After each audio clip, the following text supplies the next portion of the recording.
Soyez bénis, peuple de Dieu. Par la grâce du Seigneur, nous avons fini notre temps de jeûne et prière de 21 jours.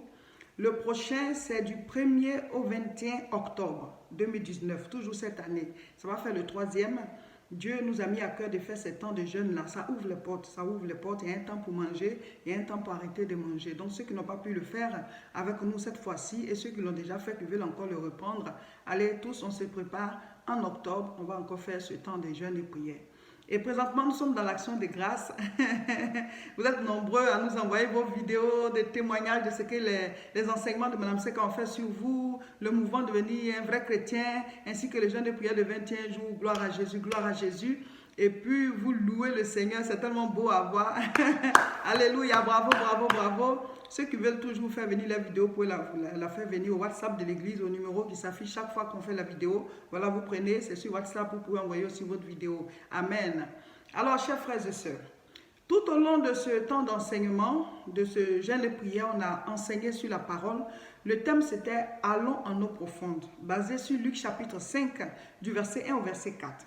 Et on suppose que chacun de nous aujourd'hui a compris beaucoup de choses et qu'on est en eau profonde. C'est-à-dire quoi? C'est un symbole, c'est pas qu'on va plonger dans l'eau. Hein?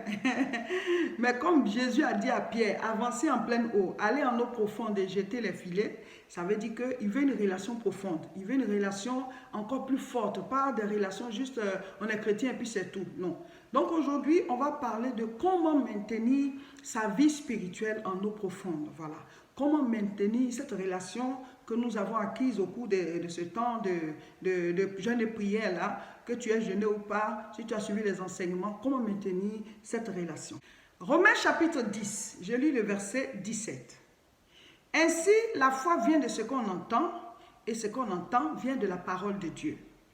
Mon frère, ma soeur, relisons bien ce passage. Ainsi, la foi vient de ce qu'on entend. Et ce qu'on entend vient de la parole de Dieu. Si on dit la foi vient, ça veut dire que la foi n'est pas d'abord là. À l'origine, nous n'avons pas la foi. L'être humain, normalement, ne connaît pas Dieu. Voilà. On est né en dehors d'Éden. Genèse chapitre 1, vous lisez quand Dieu a créé l'homme, ensuite il a mis dans un jardin. Genèse chapitre 3, l'homme a péché et il a été chassé du jardin. Donc nous sommes nés en dehors d'Éden, en dehors du jardin. Donc naturellement, l'homme ne connaît pas Dieu. C'est pour cela que le Seigneur a dit, allez, faites de toutes les nations des disciples. Nous devons annoncer l'évangile. Nous devons prêcher la parole de Dieu. La parole est comme une sémence qu'on doit mettre en terre. Et la terre, c'est le cœur. Vous voyez. Et donc, quand on dit la foi vient, ça veut dire qu'à l'origine, la foi n'est pas là. C'est parce que tu as entendu parler de Dieu. C'est parce qu'on t'a enseigné Dieu. C'est parce qu'on t'a parlé de Dieu que tu as cru en lui et que maintenant tu es chrétien ou bien chrétienne et puis tu marches avec lui. La Bible dit, comment croiront-ils si on ne prêche pas? S'ils n'ont pas entendu, comment ils vont croire? Donc la foi vient. Ça veut dire que la foi n'était pas là déjà. Donc si on te dit la foi vient, ça veut dire que chaque fois tu dois faire venir ta foi. Tu dois la faire venir. De quoi elle vient? La foi quitte où? La foi vient de ce qu'on entend et de ce qu'on entend de la parole. Ça dit quoi? Il faut que tu tries ce que tu écoutes. Il faut que tu te nourrisses suffisamment de la parole pour que la foi puisse grandir en toi et qu'elle soit maintenue.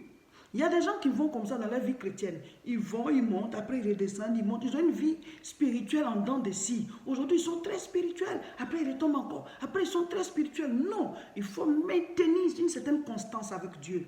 Maintiens cette constance avec Dieu. Parce que c'est là que tu vas produire du fruit. C'est là que ta vie va vraiment rentrer dans sa phase d'éclosion, d'explosion, de percée. Mais si tu es loin de Dieu, ta foi ne peut pas produire. Amen. Donc si on te dit la foi vient, ça veut dire qu'il faut continuer de faire venir ta foi. Il faut continuer de la faire venir. Mais elle vient d'où? De la parole. Plus tu écoutes la parole, il y a un impact spirituel. Plus tu reçois la parole, il y a un impact spirituel. Plus tu écoutes la parole, plus tu la lis, plus tu es en relation avec la parole. Mais ta vie prend racine dans cette parole-là. Tu es affermi et tu vas produire les résultats pour lesquels Dieu t'a envoyé sur terre. On ne peut pas produire sans Dieu, parce que c'est lui l'origine. La Bible l'appelle l'ancien des jours. Dieu a vu les hommes défiler sur cette terre. Et nous aussi, on est arrivés. Et donc, les mêmes pièges qui ont fait tomber les autres, lui, il les connaît. Donc, si on est attaché à lui, on continue d'être en contact avec sa parole, on va éviter ces pièges, on va réussir et on va pouvoir un jour quitter la terre rassasiée de jours pour encore aller au ciel, être sauvé. Vous voyez? Mais si nous nous détachons, si tu ne mets pas la parole en toi, mais ta foi va mourir. Elle va mourir parce que la foi vient de ce qu'on entend. Amen. De ce qu'on entend d'où? De la parole de Dieu. Fais attention à ce que tu entends. Fais attention à ce que tu écoutes. Si quelque chose ne peut pas édifier ta foi, n'écoute pas. N'écoute pas. Je vais lire un autre passage biblique. L'évangile de Jean, chapitre 15. On l'a lu au cours de notre temps de jeûne et prière. On l'a lu au 15e jour du jeûne. Et donc il dit, Jean 15, verset 4. Demeurez en moi et je demeurerai en vous. Vous voyez? Comme le sarment ne peut de lui-même porter du fruit, s'il ne demeure attaché au cep, ainsi vous ne le pouvez non plus, si vous ne demeurez en moi. Je suis le cep, vous êtes les sarments. Celui qui demeure en moi et en qui je demeure porte beaucoup de fruits, car sans moi, vous ne pouvez rien. Amen. Donc mon frère, ma soeur, le Seigneur, il dit quoi? Il est le cep, il est le tronc de l'arbre. Nous sommes les sarments, ça veut dire nous sommes les branches. Vous voyez, quand vous prenez un arbre, le tronc est là, lui, il est fixé dans le sol. C'est le tronc qui a les racines. C'est lui qui prend la sève nourricière, voilà, et qui distribue ça aux branches. Et donc, tout ce qui est fruit que les branches portent là, ça vient en fait du tronc. Donc, si une branche est coupée du tronc, on la jette, elle va sécher. C'est juste une question de temps, hein. Elle va sécher. Et donc, si tu vois que la branche porte du fruit, tu vas te dire, oh, la branche a beaucoup de fruits, mais les fruits qu'elle porte ne viennent pas d'elle. Ces fruits-là viennent du tronc qui est fixé dans le sol. Christ est fixé à Dieu et nous sommes fixés à Jésus. Si tu coupes ta relation avec Jésus, tu vas sécher. Il y a des gens qui tournent en rond sur cette terre. Ils tournent en rond. Voilà, ils font des choses, mais au fond d'eux, ils sont vides. Donc ça fait qu'ils sont obligés de se tourner vers le péché, se détruire eux-mêmes par des addictions, ou alors on cherche des gris-gris. Tout ça, c'est pour combler un vide en l'homme. Parce qu'il y a une place pour Dieu en nous. Et donc quand cette place est vide, ben, on fait beaucoup de choses qui ne sont pas bien. Parce que quelque part, on a un manque. Il y a quelque chose qui nous manque. C'est pour ça que la Bible dit, vous êtes le temple du Saint-Esprit. En chacun de nous, il y a une place qui est réservée à Dieu. Et donc quand cette place n'est pas occupée, et on cherche à occuper ça par autre chose. C'est ça. C'est pour ça que vous voyez, les gens ils sont liés par certaines choses, mais parce qu'il y a une place en l'homme qui était la place à l'origine de Dieu. Voilà. Et donc, quelque chose d'autre vient s'installer là. Tu es lié, tu dis, ah, c'est plus fort que moi, mais parce que tu es prisonnier de quelque chose. Donc, le Seigneur dit de demeurer en lui pour qu'il demeure en nous. Ça veut dire que c'est nous-mêmes qui devons prendre la décision de dire, je dois prier tous les jours. C'est toi qui cherches à demeurer en lui avant que lui ne demeure en toi. C'est clair. Dieu ne peut pas te forcer. Il est déjà mort pour nous à la croix. Il dit, je me tiens à la porte et je frappe. Celui qui ouvre, j'entre chez lui. Si tu n'as pas ouvert, qu'est-ce qu'il va faire? C'est comme si tu as un ami qui habite très loin de toi. Et il marche, il prend sa voiture, il vient jusqu'à devant ta porte, il te dit, je suis devant ta porte, il faut ouvrir la porte. Maintenant, toi, tu dis, non, tu n'ouvres pas. Alors que lui, il a déjà fait beaucoup d'efforts en venant jusqu'à devant ta porte. Le Seigneur dit, il est à notre porte. Qu'est-ce qu'on a à faire? C'est d'établir un programme de prière. Tu ne peux pas être un homme spirituel, ni une femme spirituelle, si tu n'as pas un programme régulier de prière. Donne-nous aujourd'hui notre pain de ce jour. Donne-nous aujourd'hui notre pain de ce jour. Donne-nous aujourd'hui notre pain de ce jour. Dieu donne le pain d'aujourd'hui, aujourd'hui. Il va donner le pain de demain, demain. Il va donner le pain d'après-demain, demain. Il y a des gens qui ont du pain comme ça en réserve chez Dieu parce qu'ils n'ont pas prié depuis un mois, parce qu'ils n'ont pas prié depuis des années. Et donc, il y a tellement de choses que tu as ratées. Il y a tellement de fruits que tu as ratés. Mais Dieu peut rattraper ça. Si maintenant, tu te mets à jour et que tu te dis, chaque jour, je dois me discipliner. Quand l'heure de ma prière arrive, je chasse la foule comme Jésus a chassé la foule. Il a mis ses disciples dans la barque et il est allé prier. Amen. Quand l'heure de la prière arrive, tu chasses la foule, la distraction, la télévision, les causeries, être scotché sur son portable pour envoyer que des messages. Vous voyez, tu dois couper tout ça. Ça, c'est la foule. Je dois aller parler à Dieu. Au lieu de causer, raconter des choses, critiquer, j'arrête tout ça. C'est un péché que de faire ces choses. je vais aller prier. C'est ça, chasser la foule.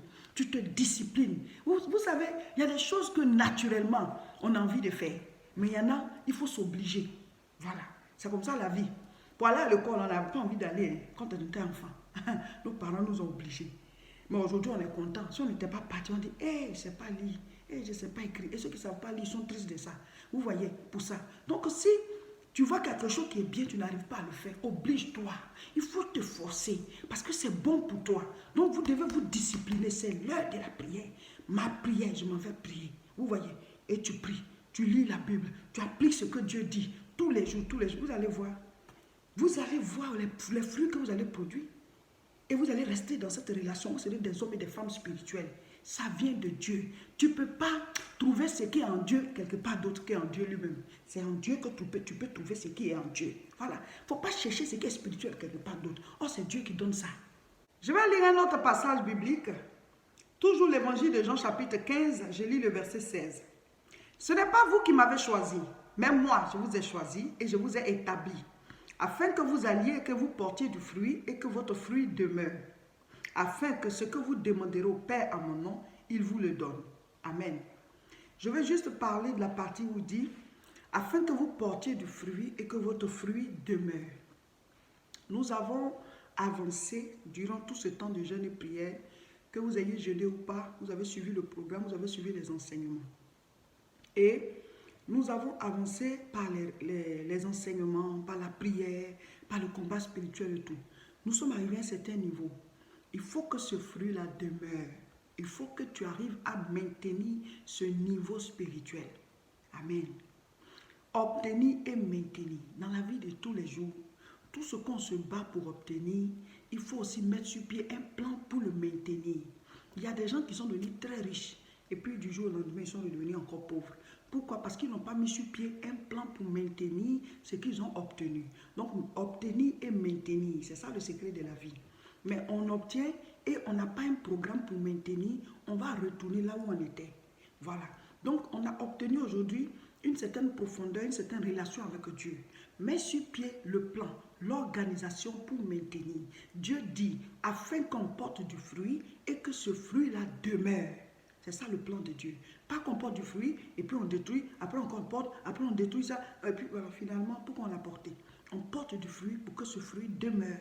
Voilà donc, chers frères et sœurs, nous devons maintenir notre relation spirituelle au niveau des eaux profondes. Nous devons maintenir cette relation.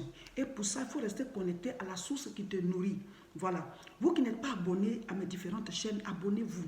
Abonnez-vous comme ça, chaque fois que vous recevez les enseignements, ça vous booste, ça vous permet d'avancer, ça vous permet de réussir votre vie spirituelle. Parce que quand ça va spirituellement, ça va aussi physiquement. C'est comme ça. Il dit prospère à tous égards, comme prospère l'état de ton âme. Quand ton âme prospère, ta vie va prospérer. Tu vois clair dans tous les domaines de ta vie. Tu as la paix du cœur. Tu te sens bien. Tu es léger. Tu n'es pas embêté. Souvent, il y a des gens qui transportent des stress pendant longtemps. Là. Quand ta vie spirituelle va bien, là, le stress va partir. Le stress va partir. Parce qu'il y a des domaines que tu ne maîtrises pas. C'est ce qui te pèse dessus. Mais quand tu commences à vraiment être connecté à Dieu, lui, il se charge de ça. Parce que ce que tu ne peux pas faire, lui, il peut le faire. Alléluia. Donc, chers frères et sœurs, voici le programme. Nous maintenons le mouvement devenir un vrai chrétien. Encore, de maintenant à la fin de ce jeûne, jusqu'au 1er octobre où on commence encore un autre jeûne, ainsi de suite, amen. Donc restez connectés et on va toujours mettre les enseignements qui sont ouverts au grand public et les enseignements du mouvement devenir un vrai chrétien. Donc celui-ci par exemple, c'est un enseignement du mouvement devenir un vrai chrétien. Ce week-end, nous avons la retraite spirituelle de fin de jeûne. Vous qui êtes en Europe, appelez-nous à ce contact et venez assister à ce moment glorieux, puissant que nous allons avoir dans la présence de Dieu du 29 au 30 juin. Vous avez juste votre hôtel à louer et vous venez à l'église pour la prière. Grande croisade de prière le samedi 13 juillet. Samedi 13 juillet, tous à Aubervilliers. L'adresse c'est 29 rue Sadi Carnot, 93 300. Oh mon frère, ma soeur, c'est à partir de 14h30, mais déjà la salle est pleine, donc il faut te dépêcher, il faut venir vite. C'est désormais de grands moments de réveil spirituel. Le Saint-Esprit est là, l'enseignement de la parole, l'onction est présente. Donc il y a des choses qu'on ne rate pas. Préparez-vous tous à Aubervilliers le samedi 13 juillet à 14h30. Si vous voulez me suivre régulièrement, abonnez-vous à mes différentes chaînes. Là où vous me recevez présentement, si c'est sur Facebook, juste au-dessus, il y a un doigt comme ça, vous cliquez dessus, vous serez abonné. Et si c'est sur YouTube, vous cliquez sur là où c'est écrit s'abonner. Et surtout, il faut partager les vidéos. Bravo à tous ceux qui partagent sur WhatsApp, partout, pour aider les amis, les connaissances. Allez, on continue, on partage sur tous les réseaux.